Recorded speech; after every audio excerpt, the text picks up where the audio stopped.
시청자 여러분 안녕하십니까? 남북예창 시작하겠습니다. 김정은 위원장이 당 전원회의에서 강대강 정면 승부를 언급하며 군사력 강화 의지를 밝혔습니다. 한편으로는 당의 규율을 강조하고 주민 생활 경제에도 관심을 보이면서 민심을 다독이는 데도 힘쓰고 있습니다. 풍계리 핵실험장에선 핵실험 준비가 끝났고 또 다른 갱도도 활성화하는 거 아니냐는 우려도 나왔는데요. 하지만 아직 핵실험 소식은 들려오지 않고 있습니다. 네, 김 위원장의 결단만 남았다는 7차 핵실험의 막판 변수는 뭘까요? 이슈엔 한반도에서 최근의 한반도 정세를 자세히 짚어드립니다. 북한에서 코로나19가 무서운 속도로 퍼지던 지난달 말, 김정은 위원장이 마스크 2장을 겹쳐 쓴 채 현철의 원수의 임종을 지킵니다. 망자의 생전 사진을 한 장 한 장 보며 오열하는 모습도 공개했습니다. 이 정문이도 현철의 동지를 하루 한순간도 잊은 적 없습니다. 현철에는 김일성 시절부터 3대에 걸친 김씨 일가의 측근입니다. 김정일 시대 선군 정치 확립에 핵심 역할을 했고 김정은 위원장에겐 후계자 수업은 물론 군부 장악에도 큰 도움을 주었다는 평가가 많습니다. 무력기관에 장군님께 올리는 모든 보고 문건을 김정은 동지께 먼저 보고 올려 결론을 받는 사업 체계부터 세워놓았습니다. 현철회에 대한 김 위원장의 추모와 함께 최고 지도자가 아닌 인물에 대한 기록 영화까지 제작한 이유는 뭘까? 8일부터 사흘간 열린 노동당 전원회의에서 김 위원장은 대남 관계를 대적 투쟁으로, 미국에 대해서는 강대강 입장을 밝혔습니다. 이틀 뒤엔 당 비서국 회의를 소집해 규율 준수 등을 내세우며 간부들의 기강을 다잡고 나섰습니다. 험악한 대미 정세와 코로나19 대동난, 불안한 경제 속에 주민들의 불만을 달래고 충성심을 유도하려는 의도로 보입니다. 이번 노동당 전원회의에선 대대적인 물갈이 인사도 있었습니다. 대미 협상에서 잔뼈가 굵은 최선희를 외무상에, 강경파인 리성권을 대남 총책에 임명하기도 했는데요. 풍계리 핵실험장 건설 활동은 계속 포착되고 있지만 북한의 7차 핵실험 소식은 아직 전해지지 않고 있습니다. 미국 통인 최선희 외무상은 북미 비핵화 협상의 주역이었지만 하노이 협상 결렬로 한직으로 밀렸다가 이번에 재기했습니다. 북한에서 여성 외무상은 이번이 처음입니다. 명백히 하건대 지금과 같은 미국의 강도적 입장은 사태를 분명 위험하게 만들 것입니다. 남북 고위급 회담 단장으로 활약했던 리성권은 당 통일전선부장에 임명됐습니다. 리성권은 2018년 남북 정상회담 때 우리 기업 총수들에게 냉면이 목구멍으로 넘어가냐 하는 독서를 했던 대표적인 강경파입니다.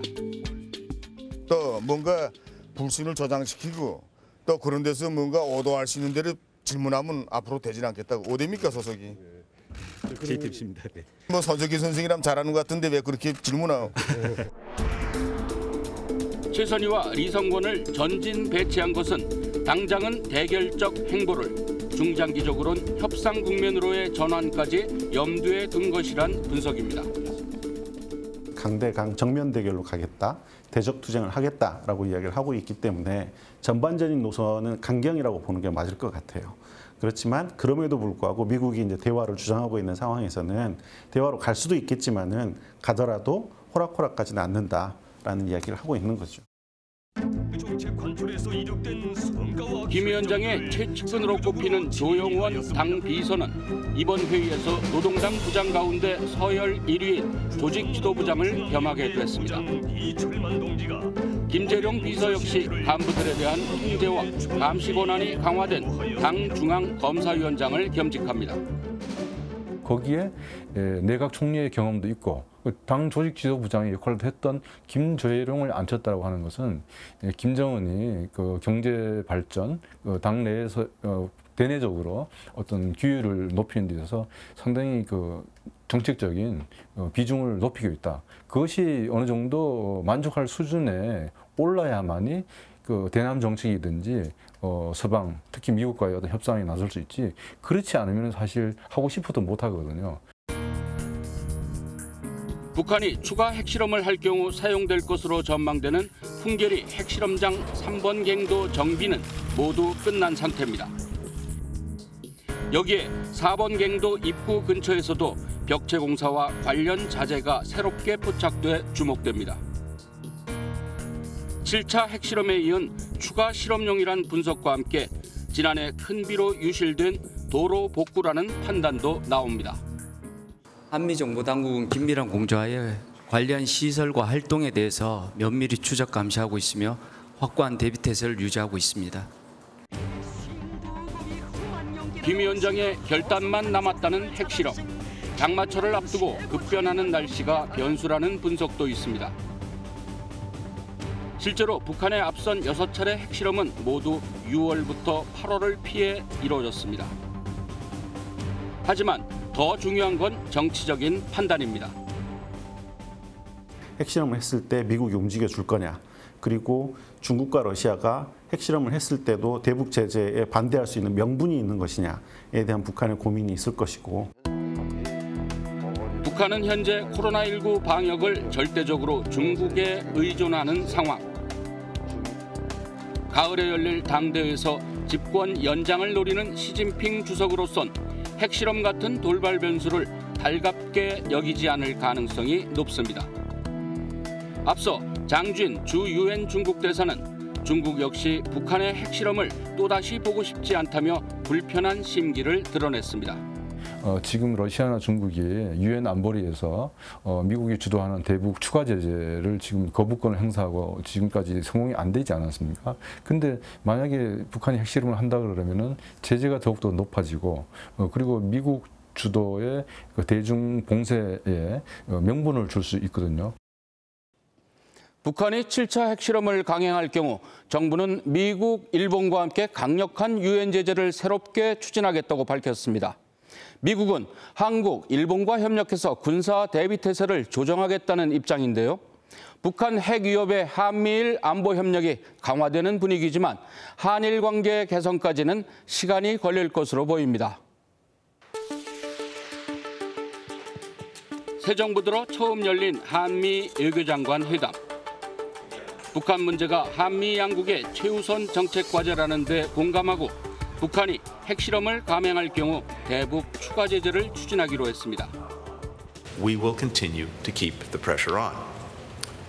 Just as important as what we're doing is how we're doing it, together with the international community. 박진 외교장관은 북핵 문제에서 중국의 건설적 역할이 중요하고 중국과 전략적으로 소통해야 한다는 점을 미국에 강조했다고도 말했습니다. 대북 추가 제재를 하려 해도 중국과 러시아의 반대로 번번이 무산되는 상황을 고려한 걸로 보입니다. 양국은 지난달 한미 정상이 합의한 고위급 확장 억제 전략 협의체를 몇 주 안에 조기 가동하기로 했습니다. 박진 장관은 회담 후 한일 군사정보 보호협정 지소미아 정상화 가능성도 언급해 주목을 받았습니다. We want the GSOMIA to be normalized as soon as possible, together with the improvement of Korea-Japan relationship. In order to deal with the threat from North Korea, we need to have a policy coordination and the sharing of information between Korea and Japan and with the United States. 보수 성향의 윤석열 정부가 지소미아 협의에 적극적으로 나서면 한미일 안보협력 강화뿐 아니라 한일 관계 개선으로 이어질 것이란 분석도 나옵니다. 다만 기시다 후미오 일본 총리가 다음 달 총선을 앞두고 과거사 문제에서 양보하는 모습을 보일 수 없다는 점에서 시간이 걸릴 것이란 전망입니다. 미국도 사실은 그 한미일 소위 소다자 협력 체제로 해서 이렇게 해서 과거의 반공, 지금의 중국 견제를 하려고 했지만 이게 잘 안 되기 때문에 양자 관계, 그 미국과 일본, 미국과 한국 이런 양자 관계를 엮어서 중국의 어떤 확장, 미국의 패권 도전을 막으려고 하는 거거든요. 근데 이게 그 정부 리더들의 결정도 굉장히 중요하지만 국민 정서도 굉장히 중요합니다. 근데 그동안에 이제 국민 정서가 굉장히 악화된 측면이 있어서 굉장히 조심스럽게 접근해야 그 한일 간의 협력이 좀 수준이 높아질 수 있겠죠. 내부를 추스르는 한편 강대강 원칙을 재확인하며 핵실험을 저울질하고 있는 북한. 여기에 한미는 두 나라 공조는 물론 한미일 안보 협력을 추진하고 힘으로 압박하며 맞서는 모양새가 상당 기간 이어질 것으로 보입니다.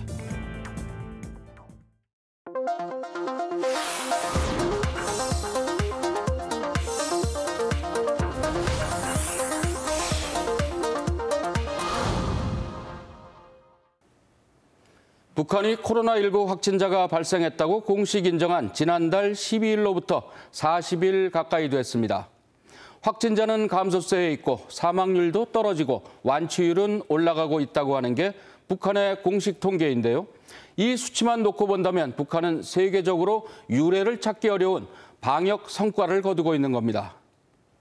하지만 북한이 내놓는 통계치들은 과학적 근거가 부족해서 신뢰하기 어렵다는 지적들이 나오고 있습니다. 민심을 진정시키기 위한 목적으로 수치를 조작하는 것 아니냐 이런 의구심이 든다는 건데요. 네, 여전히 많은 북한 주민들이 코로나19로 어려움을 겪고 있는 것은 분명해 보이는데요. 특히 어린이들이 가장 큰 피해를 보고 있다고 합니다. 네, 북한의 코로나19 상황에 대한 정보가 부족한 가운데 저희 남북의창에서는 북한 주민들이 전하는 최근 상황을 들어봤습니다. 이분들의 신변 안전을 위해서 더 엄격하고 더 세심하게 제작했습니다. 클로즈업 북한에서 전해드립니다. 북한이 코로나19 발생을 공식 발표하고 한 달이 된 지난 12일 국가 비상방역사령부의 코로나19 상황 보고. 지난 4월 말부터 6월 12일 18시까지 98.539%에 해당한 440만 4,212여 명이 완쾌되고 1.459%에 해당한 6만 5,232여 명이 치료를 받고 있습니다. 특히 이날은 지난 1개월간의 코로나19 전파 상황도 별도로 분석 발표했다. 5월 12일부터 15일까지 급증하고 그 후부터 감소하기 시작했는데 6월 10일 현재 전국적인 하루 유혈자 발생 수는 5월 15일에 발생한 하루 유혈자 수의 89% 이상 감소했습니다. 99%에 가까운 완치율과 89% 이상의 감염자 감소세에 치명률은 0.002%에 불과하다. 김정은 위원장이 밝힌 코로나19 대동난을 한 달 만에 극복하고 있다는 주장인데 과연 신뢰할 수 있을까? 안타깝게도 그런 코로나 관련 방역 통계 또 수치는 좀 믿기 어려운 것이 현실입니다. 정확한 이 추적 시스템이 없는 국가는 보통 많을 때는 5배 정도가 공식적으로 보고된 숫자보다도 더 많은 감염자 숫자가 지역사회에 있을 때 보통 그렇게 추계합니다. 제일 급선무는 아이들인 거예요. 그렇다면 북한의 코로나19 현실은 어떨까? 남북의창 제작진은 탈북민들을 통해 부분적이나마 북한의 상황을 들어볼 수 있었다. 지금 북한에서 지금 코로나가 엄청 심하고 우리 자식들도 지금 다 코로나를 한 번씩 다 앓고 나고. 지난주 목요일부터 중국에서 중국산 알약이 나오고 있대요. 그래서 집집마다 앓는 환자들 집에 집 문 앞에다 놓고 문을 두드리고 가면은 그걸 들여다가 약을 복용하고 있대요. 해열제예요. 북한에는 약이 전혀 없지 않나요? 그래 해열제가 많이 들어온다더라고요. 여전히 많은 주민들이 코로나19에 시달리고 있으며 해열제 같은 기본적인 약품도 부족하다는 것이다. 이는 북한 주민들의 음성으로도 확인할 수 있었다.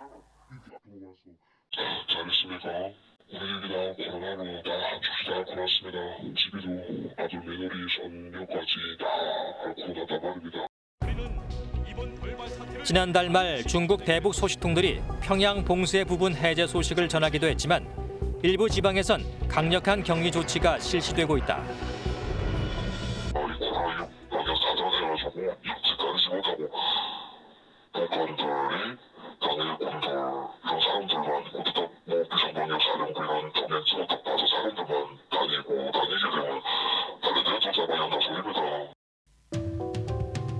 그러다 보니 제때 치료를 받지 못해 고통을 호소하는 주민들도 많다. 제작진은 지방에서 일하는 의사와 환자와의 통화 녹취를 어렵게 입수했다. 나도 요새 늘어졌습니다. 근데 이것도 이게 아파서 이럽니다. 이게 수술을 맞으니까 나가야 아프거나 해지되면 우리 집에 와서 좀만 치료해 주시오. 이제 해지되면 우리 집에 와서 나를 치료해 주시오. 기력 회복을 위해 식품이라도 사러 나가고 싶지만 단속 때문에 그마저도 망설이고 있는 상황도 벌어지고 있다.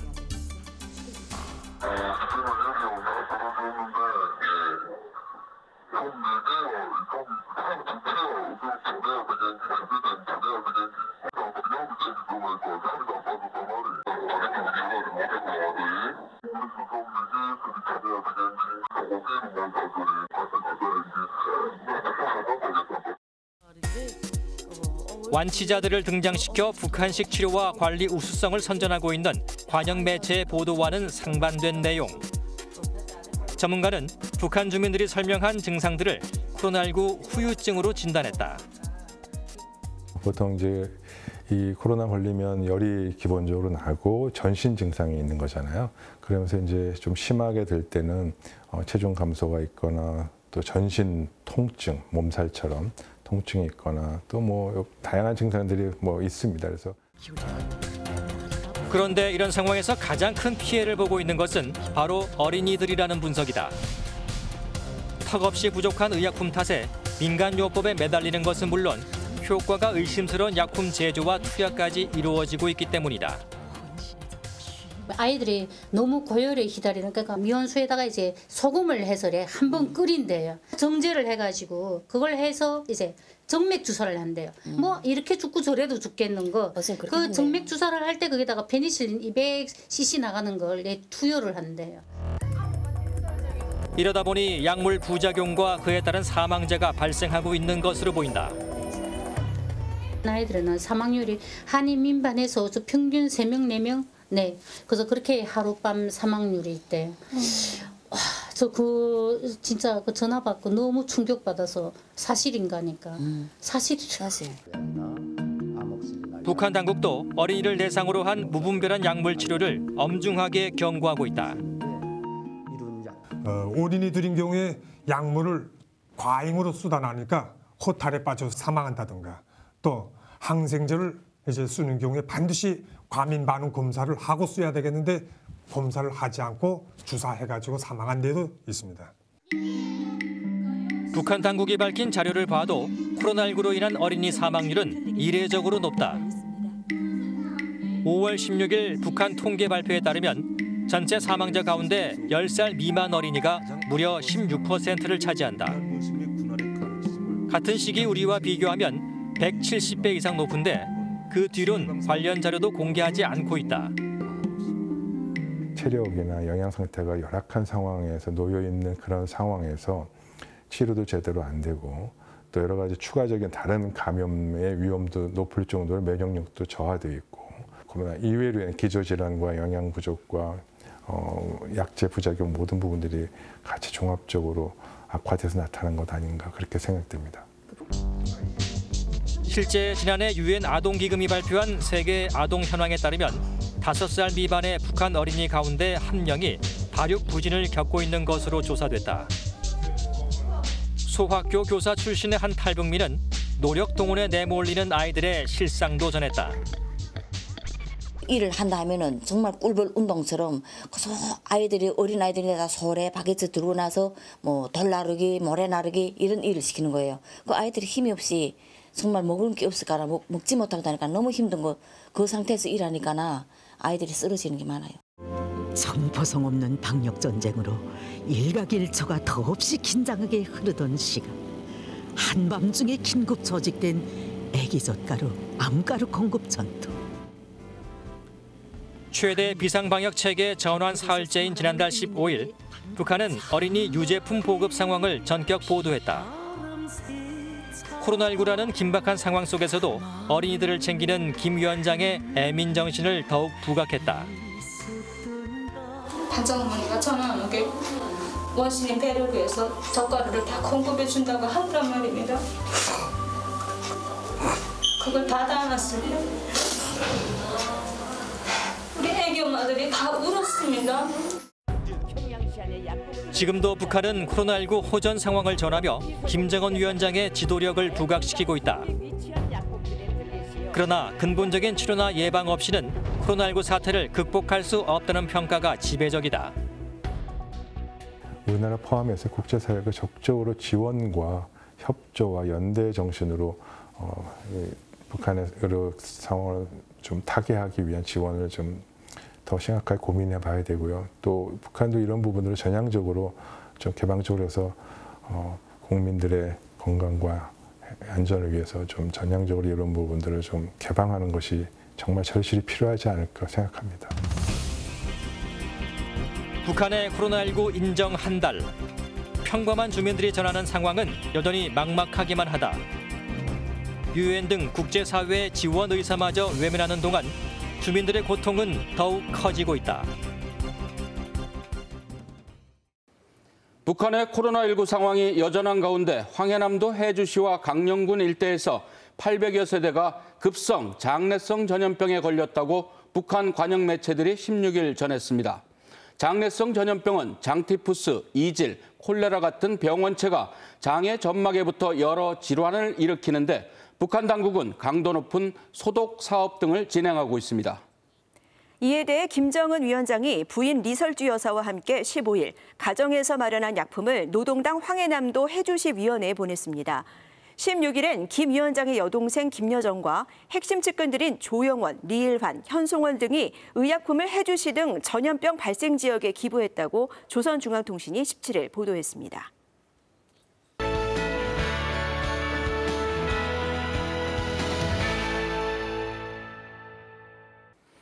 네, 귀여운 새쌍둥이가 보이죠? 우리뿐만 아니라 북한도 저출산 문제가 심각해지고 있습니다. 그래서 아이를 여럿 낳은 여성들을 모성 영웅이라고 부르면서 사회적으로 지켜세우는 등 출산율 높이기에 애를 쓰고 있는데요.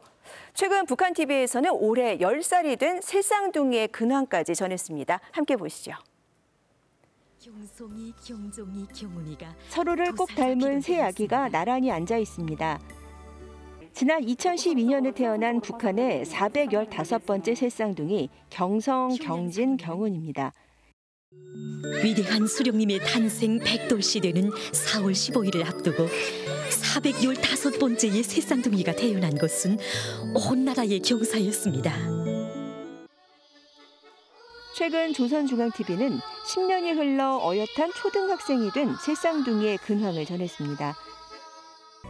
평양 산원에서 태어나 100일을 보낸 뒤 이곳 평양 육아원에서 4년간 자랐다고 합니다. 소년 단원복을 입고 6년 만에 찾아온 새쌍둥이를 당시 돌봐줬던 보육원들이 반갑게 맞이하는데요. 혜택 속에 아이들을 기른 어머니의 입가에는 웃음이 떠나지 않습니다. 우리 새쌍둥이들은 복을 더 많이 타고난 것 같습니다. 우리 새쌍둥이들은 육아원에서 격려하는 김정은 동지를 2차례에 걸쳐 만나 뵈었단 말입니다. 그러니까 얼마나 행복동이들입니까? 새쌍둥이가 태어날 때마다 몇 번째라는 호칭까지 붙이며 각별한 애정을 쏟는 이유는 뭘까요? 북한은 1990년대 고난의 행군 시기와 국제 제재 등으로 경제 위기를 겪으며 인구가 급격히 줄기 시작했습니다. 그러자 새쌍둥이를 강조하며 출산 장려 정책과 함께 당국의 보육과 복지 정책을 선전하고 있는데요. 새쌍둥이들이 많이 태어나는 것은 나라가 풍활증조라고 하셨다고 말씀하셨습니다. 우리나라에서는 새쌍둥이들이 태어나면 그들을 학교에 보낼 나이가 될 때까지 국가와 사회의 부담으로 덜어주고 있다고. 하지만 올해 발표된 북한의 합계 출산율은 1.9명. 지난해 우리의 0.81명보다 높지만 전 세계 평균인 2.4명보다 낮은 수치로 198개국 가운데 119위입니다. 또 북한 여성들도 임신을 꺼려 출산율 높이기는 쉽지 않다는 분석입니다. 네, 이젠 AI, 인공지능을 접목한 산업이 세계적 추세가 되고 있고 또 우리들 실생활에서도 그 활용이 크게 늘고 있습니다.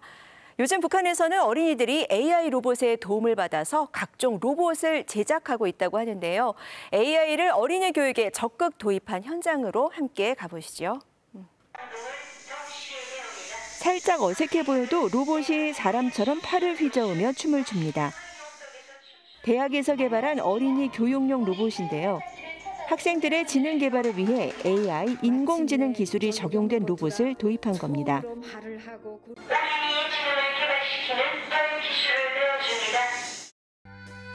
한 교실엔 어린 학생들이 만든 무토양 온실 로봇과 기중기 로봇 등 다양한 종류의 로봇이 모여 있습니다. 학생들은 어떻게 이 로봇들을 직접 만들었을까요? 바로 AI, 인공지능이 적용된 로봇을 통해 로봇을 제작하는 교육을 받은 겁니다. 그래서 어린이들이 로봇을 착상하고 설계하고 조립하고 조정하는 모든 과정을 로봇을 통한 협동 강의로 진행하게 됩니다. 이 대학에서는 2018년부터 인공지능 로봇 교육을 연구해 왔는데요. 2019년 로봇 교육 시범학교로 지정된 이후에는 학생 교육에 더 집중하고 있습니다. 그런데 그 방법이 눈길을 끕니다.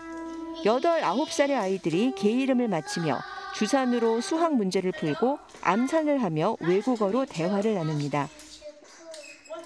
교수는 이렇게 두뇌 개발이 된 학생들이 로봇을 설계하고 만들어낸다고 자랑합니다. 3개, 4개의 과제를 동시에 수행하는 과정에 오른쪽 뇌가 개발된 학생들은 5차원 설계 프로그램을 이용해서 이렇게 로봇도 촉촉 설계하고 만듭니다. 북한은 2019년부터 초등학생들을 대상으로 로봇 종합교육 방법을 개발해 교육을 진행하는 것으로 알려져 있는데요. 시대 변화와 과학기술 변화라는 추세에 맞춰 인공지능 교육에 공을 들이는 모습입니다. 지금까지 요즘 북한은이었습니다.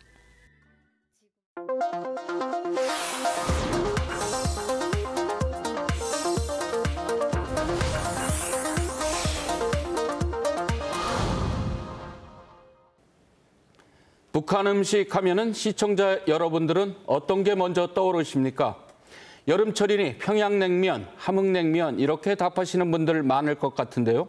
우리 안에 북한 음식이 이뿐이겠습니까? 네, 저도 평양냉면 참 좋아하는데요. 최근에 각종 북한 음식, 북한 요리들을 만나볼 수 있는 요리 경연 대회가 열렸다고 합니다. 이하영 리포터가 그 현장 다녀오셨다고요?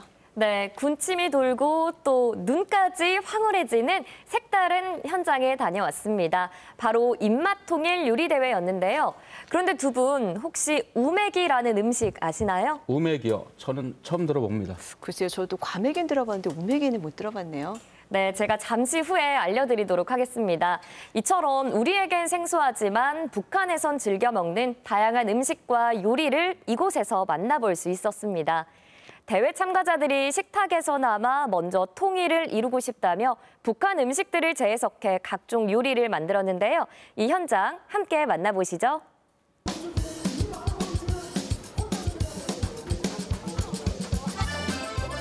마늘을 얹은 토마토와 손가락지 모양의 튀김, 김밥인 듯 아닌 듯한 요리까지 독특한 요리의 향연이 펼쳐지는 이곳은 과연 어딜까요? 바로 입맛통일 요리대회가 펼쳐지는 경연장인데요. 잠시 후 1시부터 2021 입맛통일 요리대회가 진행될 예정입니다. 북한에서 먹는 요리들을 우리 입맛에 맞게 얼마나 창의적으로 만들어내는지 맛의 향연을 펼치는 겁니다. 본선에 진출한 명랑 19세 팀. 같은 학교에서 요리를 전공하고 있는 단짝 친구들이 선택한 요리는 숭어 밥상입니다. 기력 회복에 탁월해 북한에서 고급 식재료로 대우받는 숭어. 그 가운데도 대동강 숭어는 인기 만점으로 회, 매운탕, 튀김 등 다양하게 만듭니다. 북한 사람들이 숭어를 이용한 요리를 대접받았을 때 본인이 대접받는다고 생각을 한다고 해서 그런 의미의 대접과 추억의 밥상입니다. 명랑 19세 팀은 이산 가족을 만나는 어르신들에게 드리고 싶다며 준비했는데요. 과연 어떤 맛일까요? 살짝 부드럽고 간이 세지 않은 숭어조림을 대접할 예정입니다. 북한에선 도시의 살림집에서도 닭을 키울 정도로 많이 찾고 삼복에는 우리가 삼계탕을 찾듯 닭곰을 즐기는데요. 이 닭으로 독특한 요리를 선보인 팀도 있습니다.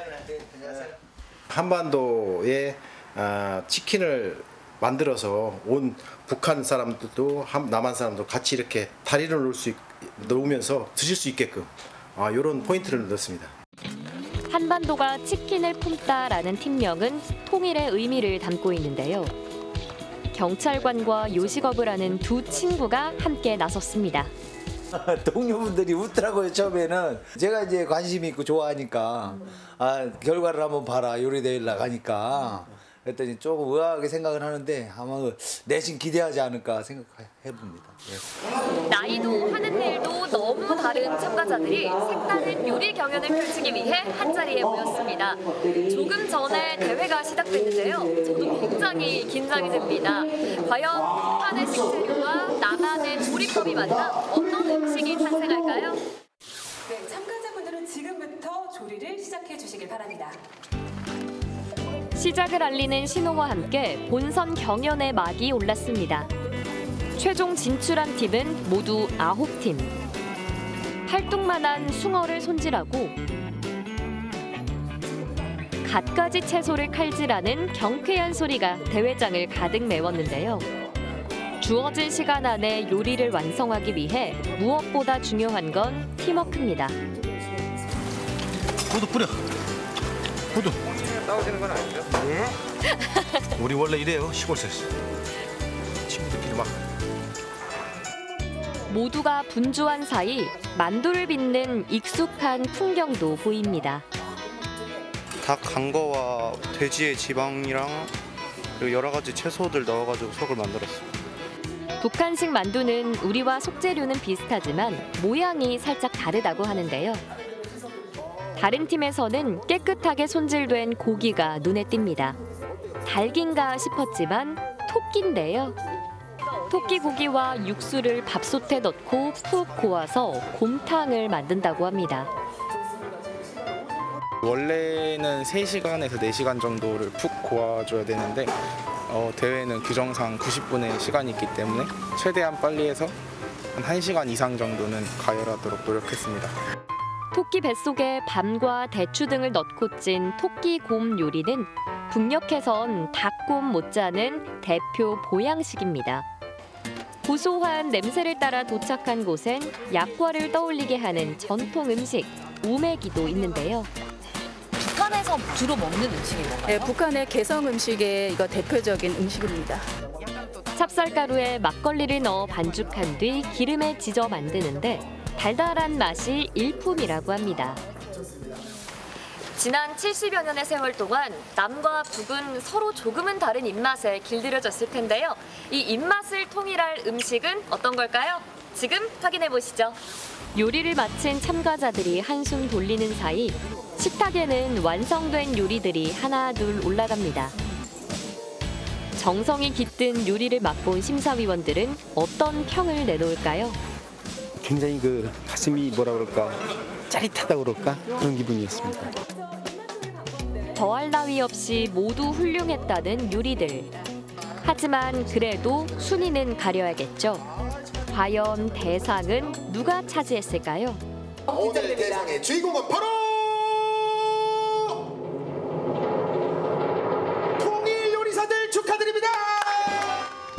두 청년이 만든 연저육 요리가 영예의 대상 자리에 올랐습니다.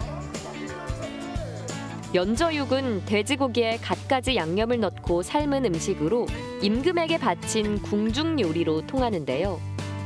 평소에 북한 요리에 관심이 많아가지고 이번 대회를 통해서 이제 북한 식재료를 좀 알아보느라고 인터넷에서 좀 서치를 해봤는데 그렇게 막 잘 나와 있는 편이 아니더라고요. 그래가지고 저희가 이제 제철 한반도니까 제철 식재료를 사용을 해봤습니다. 북한 국영식당에서 20년간 일하다 남한으로 건너왔다는 윤선희 셰프는 심사를 하면서 고향의 맛이 생각나 가슴이 뭉클했다고 합니다. 통일에 대한 갈망을 말은 하지 않아도 모두들 표현은 하지 않아도 뭐 마음속으로는 항상 누구나 느끼고 있지 않나 이런 생각이 항상 듭니다. 오랜 분단의 세월에 입맛은 조금씩 변했어도 하나의 뿌리를 가지고 있는 남북 음식. 제철 식재료로 풍성하게 차린 식탁에 언젠간 다 함께 둘러앉아 오순도순 음식도 나누고 이야기도 나눌 수 있는 그날을 고대해 봅니다.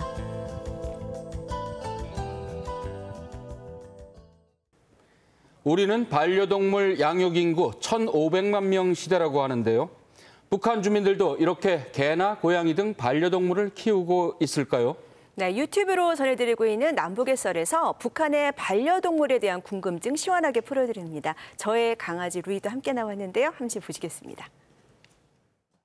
김일성 주석, 김정일 위원장까지 강아지를 엄청 사랑하는 애견가라고 들었는데요. 그러니까 일단은 김일성 주석도 그랬지만 아들인 김정일 위원장도 똑같았죠. 우리 그 공작이라는 영화 있잖아요. 네. 김정일 위원장이 이렇게 말티즈를 안고 나오는. 얘는 이름이 루이인 게 비숑 프리제가 프랑스 강아지여서 제가 프랑스? 그럼 루이라고 이름을 줬는데 북한에서는 강아지도 이름 어떻게 짓나요? 집 앞에 묶여가지고 집을 지키는 개들이 많았는데 이 옆집 아줌마도 그 옆집 아줌마도 강아지 밥 줄 때도 뭐 버꾸버꾸 하면 와요. 어디서 놀다가. 독이라는 용어 있잖아요. 아마 그게서 유래된 것이 아닐까라고 추측을 했는데 한켠에서는 뭐 식용으로 보신탕 드시는 분들이 계시고 사실 뭐 여기에 대해서는 뭐 여러 가지 얘기들이 있지만 북한에서는 어떤지 궁금합니다. 일단 북한에서는 아직까지도 민족 음식이라고 해서 대표적인 음식이라 해서 보신탕이라고 해서 단고기라고 해서 당연히 주민들도 그걸 먹는 거를 일단 보양식의 일종으로 해서 아직도 섭취를 하고 있단 말이죠. 반려견 문화가 이제 성장을 하면서 또 한켠에 생기는 그늘이 또 유기견들이 나오거든요. 북한은 어떤가요? 유기견이 없습니다. 어떻게 그렇죠? 강아지가 벌써 쪼발지에서 사람이 보였다면 그냥 비실비실 눈치 보다 곧 도망가요. 잡힐까 봐. 네, 잡혀 먹힐까 봐.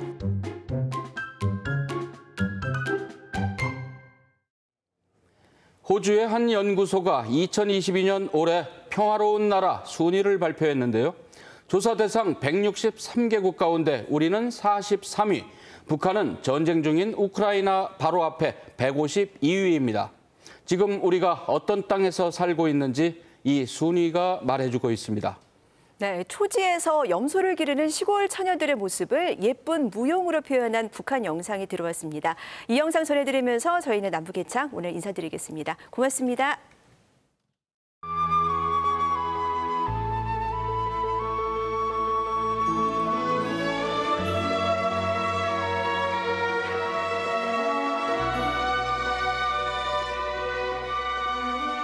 Yeah.